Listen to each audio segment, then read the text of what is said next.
Nesta manhã estou com óculos escuro por causa de uma pequena cirurgia que eu tive que me submeter nesta semana no meu olho direito, mas já está passando, graças a Deus.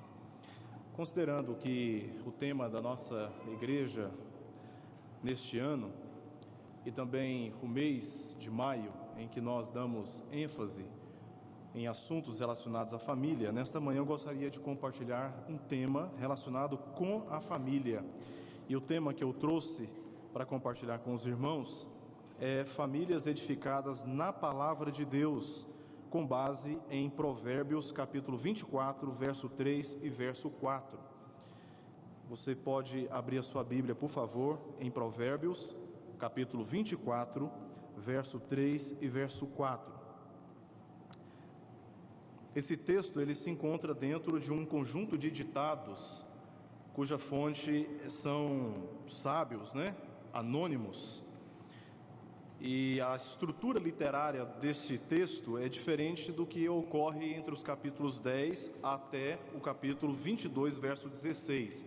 A partir do capítulo 22, verso 17 a 24, verso 22, a estrutura ela é diferente, porque são ditados. Os textos anteriores são compostos por frases estas de Salomão. E a intenção desse conjunto de ditados é mostrar o contraste entre aquele que anda pelo caminho do Senhor e aquele que não anda pelo caminho do Senhor. As consequências são visíveis para aqueles que escolhem andar pelo caminho da sabedoria, tanto quanto aquele que escolhe andar pelos caminhos que não são os caminhos do Senhor. Mas antes de nós introduzirmos aqui e discutirmos um pouco a respeito deste texto, eu gostaria de demonstrar aos irmãos, apresentar aos irmãos uma verdade que nós não podemos questionar. A família, o princípio da formação familiar é o casamento. De forma que se o casamento falha, toda a estrutura familiar, toda a noção, todo o conceito familiar também sofre os danos. Danos estes sofridos por não se compreender antes ou durante a relação conjugal aquilo que deveria ser compreendido antes de constituir-se um casamento. E por não compreendermos nas nossas experiências humanas como o casamento deve ser constituído e por que ele deve ser constituído, nós temos entre as construções conjugais aquilo que nós chamamos de casamento misto, onde uma parte crente se une com uma parte que não é cristã, e por não terem acordo de interesses espirituais, vivem dentro do ambiente familiar, numa dificuldade muito grande por não ter Cristo como o único paradigma de um amor que não transgride, e que permanece até que a morte de fato os separe. Há também o casamento descrente, é o casamento entre uma parte que eu gostaria de chamar de perversa, com a outra parte que também é perversa. E por não haver justamente um propósito específico de andar de acordo com a palavra de Deus, o que há na verdade é uma tentativa de alimentar, de sustentar a perversidade dentro do casamento. Essa semana mesmo eu tive a experiência de ter contato com uma notícia no Rio de Janeiro de um pai ter abusado sexualmente de uma filha de apenas 6 anos de idade. Então você imagina esta estrutura familiar, como ela foi constituída. É uma perversidade, aliada com uma outra perversidade da omissão e da contribuição para que coisas como essa aconteçam dentro do ambiente familiar. Mas há também o casamento da insegurança. Pessoas que não aguentam mais viverem dentro do ambiente da sua família e querem se casar apenas para se libertarem desse ambiente familiar constrangedor no qual eles vivem. E acabam se casando na tentativa de afirmar para si e para afirmar também para a sua família e para a sociedade que eles são capazes de viver de forma independente. Há também um casamento crente, onde duas partes são cristãs, no entanto vivem dentro do ambiente familiar como que se estivessem anestesiados do afeto, do carinho, do compartilhamento, do diálogo, do companheirismo, do incentivo e da honra que um deve dar ao outro. Há também o casamento que eu chamo aqui o casamento baseado no vínculo da verdade em amor, porque o casamento ele não pode ser constituído meramente com base no amor. Casamentos não podem ser constituídos com base no amor. Ou melhor dizendo, apenas com a base no amor. Porque em nome do amor, casamentos homossexuais hoje estão sendo realizados em cartórios em todo o Brasil. Em nome de amor, casamentos estão se unindo com outros casamentos para terem relações ilícitas. Em nome do amor, as pessoas hoje estão proclamando uma liberdade que a palavra de Deus não permite. Porque a verdade da palavra de Deus, ela limita toda a expressão do amor. Então, na verdade, o casamento ele deve ser constituído, na verdade, ao amor. E justamente por isso, por amor à verdade. Porque o casamento ele tem fronteiras. Os conceitos familiares existem limites, e esses limites são estabelecidos pela verdade da palavra de Deus. Então, se você tira a palavra de Deus, se você exclui, se você aliena, se você omite a importância da palavra de Deus para constituir a sua estrutura familiar, o seu casamento, e você então vive com base apenas no amor, você será capaz de fazer muitas coisas e se comportar de muitas maneiras, com a justificativa de que o amor é uma liberdade, e essa liberdade, olhando para a Escritura, ela não existe em determinados aspectos dentro da estrutura familiar. A Bíblia diz que o casamento é uma aliança e também é indissolúvel.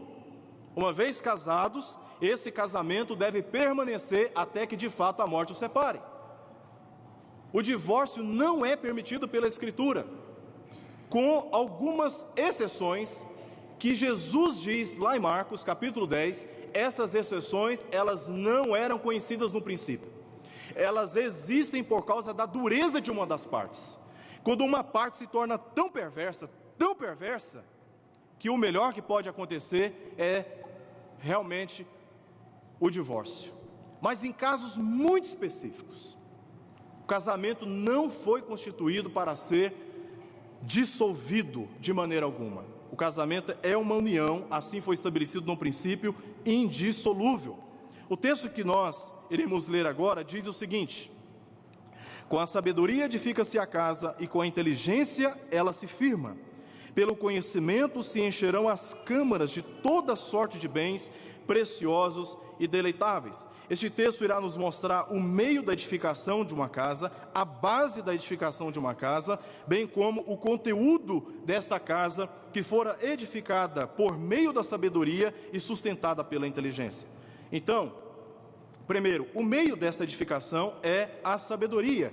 A casa é edificada pela sabedoria. Essa palavra aqui, ela tem um sentido de cuidado, de cautela. É assim que nós devemos constituir os nossos casamentos, constituir as nossas famílias. É através da sabedoria. E essa palavra está associada com uma outra palavra, essa palavra é edificar. Ela possui 21 ocorrências no Antigo Testamento e sempre relacionada com a restauração, a reconstrução, a reedificação de uma casa. Essa sabedoria, dentro do contexto de Provérbios, ela consiste em 7 pilares.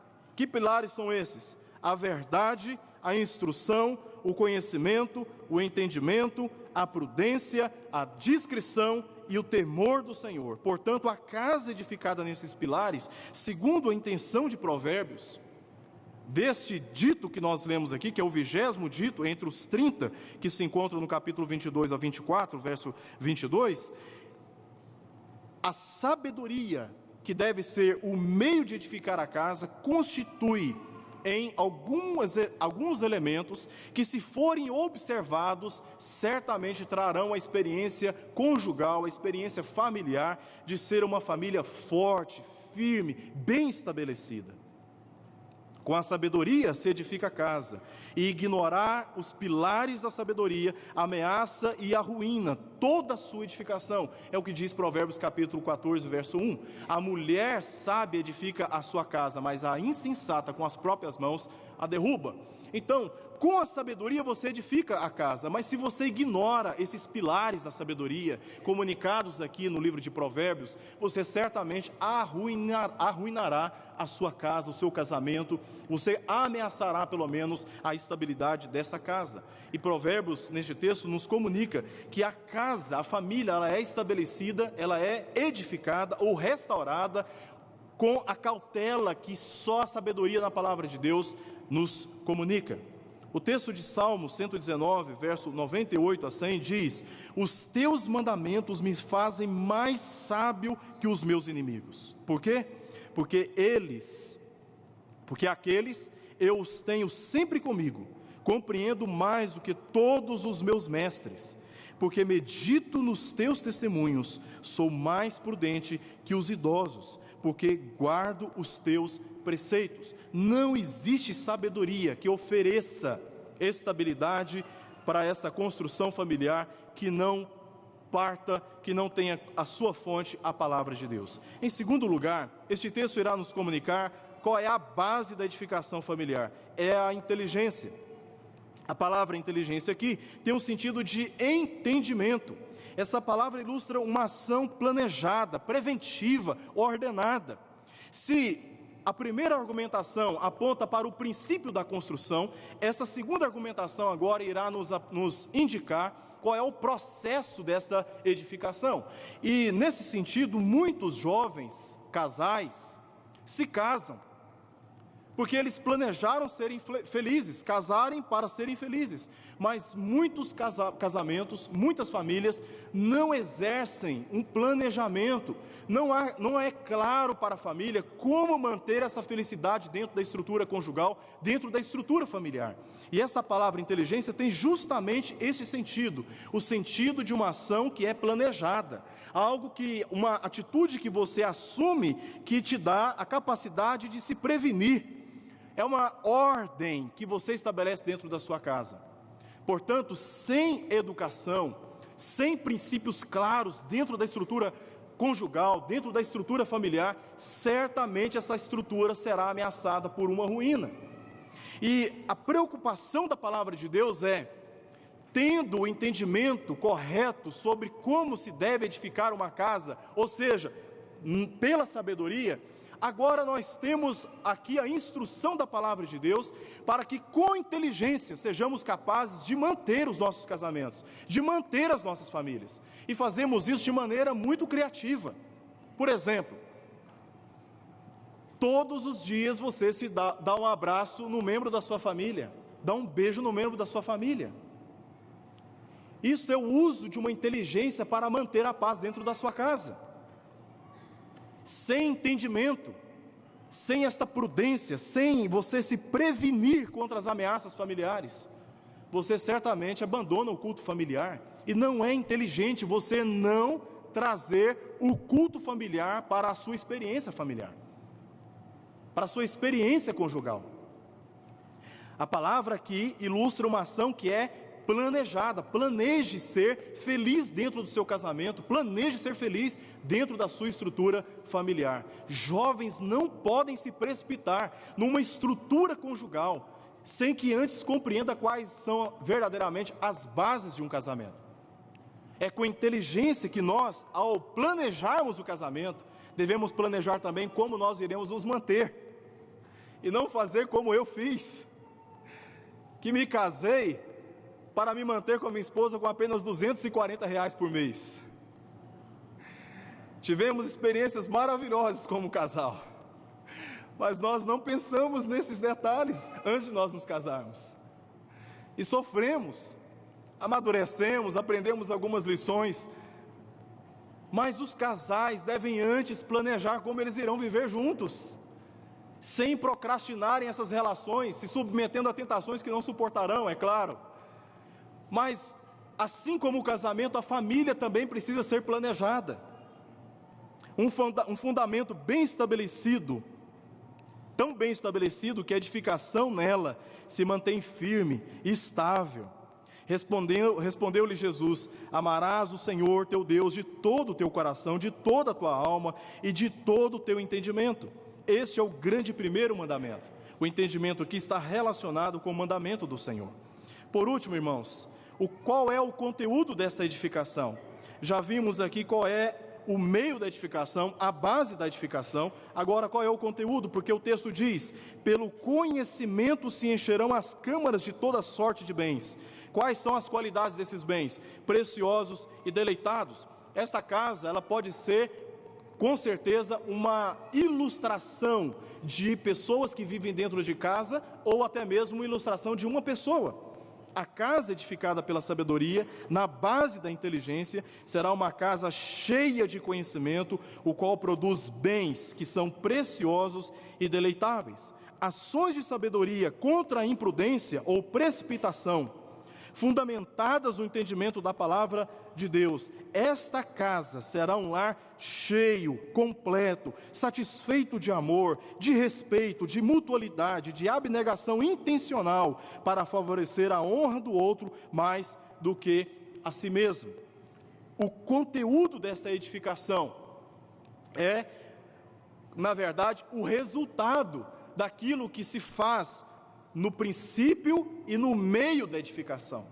Quando se estabelece o casamento, quando se estabelece a relação familiar, pela sabedoria, e essa estrutura, essa experiência familiar, ela é estruturada, ela é mantida pela inteligência, ou seja, pelo entendimento das verdades de Deus, esta estrutura familiar sofrerá positivamente os benefícios reservados para aqueles que atendem às instruções da palavra de Deus.